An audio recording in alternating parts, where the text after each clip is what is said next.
నమస్తే, నేను Vamshi. Welcome to iNews. Telangana CM Revanth Reddy ఇప్పుడు హైప్ క్రియేట్ అవుతున్న ఒక పాత ట్విట్టర్ పోస్ట్తో ట్రోల్ ట్రాప్లో పడ్డారు. ఇది జస్ట్ ఒక ఓల్డ్ ట్వీట్ కాదు, దీని వెనక ఏదో క్రేజీ స్టోరీ ఉంది. 2017లో అప్పుడు ఇంకా ఎమ్మెల్యేగా ఉన్న రేవంత్ రెడ్డి తన అఫీషియల్ ట్విట్టర్ హ్యాండిల్ కోసం ఒక డిఫరెంట్ టైప్ రిక్వెస్ట్ చేశారు.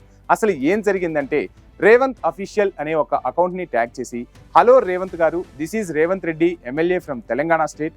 I want this handle, can you please cooperate అని పోస్ట్ చేశారు. How funny is that?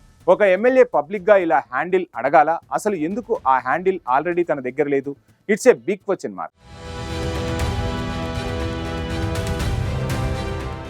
ఈ పాత పోస్ట్ ఇప్పుడు ఫైర్ లాగా స్ప్రెడ్ అవుతోంది. ఇలా ఒక ట్విట్టర్ హ్యాండిల్ కోసం పాకులాడిన తీరుపై నెటిజన్లు భారీగా ట్రోల్స్ బ్యాటిల్ చేస్తున్నారు.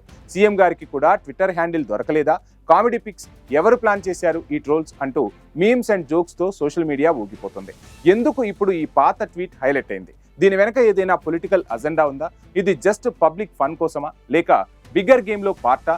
ఒకప్పుడు సింపుల్గా కనిపించిన ఒక రిక్వెస్ట్ ఇప్పుడు ఒక బిగ్ కాంట్రవర్సీగా మారడానికి కారణం ఏంటి?